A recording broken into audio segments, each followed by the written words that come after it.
د پیښې د ځای د څېړنې په اړه د ورځنی سیمینار. دا سیمینار د هیواد د پولیسو د اکاډمۍ د داخلي خدمتونو د څانګې لخوا چې په کندوز کې موقعیت لري جوړ شوی و. په دې سیمینار کې د دې ولایت د مرکز ولسوالیو د امنیه قومندانۍ جنایي مدیرانو او امنیه قومندانانو برخه اخیستې وه. مسئولین د دغه سیمینار موخه د پولیسو ظرفیتونو لوړول په ګوته کوي. وایي هدف از سیمینار ارتقای ظرفیت منصوبین پلیس قماندانی امنیه ولایت کندوز بود، بخصوص آمری صاحبای جنایی که طی 2 روز این سیمینار برگزار شد. الحمدلله ما توانستیم که پیرامون بررسی محل واقع قتل آنچه که بر یک منصوبین پلیس از لحاظ مسلکی نیاز است را برشان عملا تدریس بکنیم.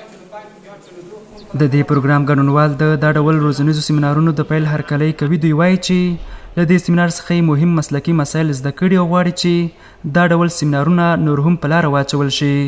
موږ په دې درې ورځني سیمینار کې ګډون وکړی. دا سیمینار په باره کې د بررسي محل د واقعي و چې موږ څنګه وکولی شو د محل د واقعي بررسي کو. یو سړی چې مړ سوی دغه محل واقع ته موږ راسو، د محل واقع کنټرول کو، خپل کنټرول لاندې راولو، دغه اثرات پیدا کو، مظنون خلک ونیسو، شکمن کسان د ټول انتقال کو حوزې ته، او د دې کم چې زخمیان دي هغه انتقال کو، او کم چې دا مړی دی ځای په ځای پروت دی د دې شاوخوا ټول محل موږ باید بررسي کو. کوم اثرات د قتل چې دي، اثرات د زخمونو دي، د وینې اثرات دي، د ګوتې اثرات دي، دا ټول پیدا کو. پس له هغې دغه مړی انتقال کو و شفا. ما بسیار چیزا را یاد گرفتیم در این سیمینار. بررسی محل واقعه در اینجا تشریحات دادن که اثر پال پا بود و اثر انگشت بود. زمانی که در بررسی محل واقعه چیزایی که مدارک اثباتی جرمی باقی ماندن از ما یاد گرفتیم.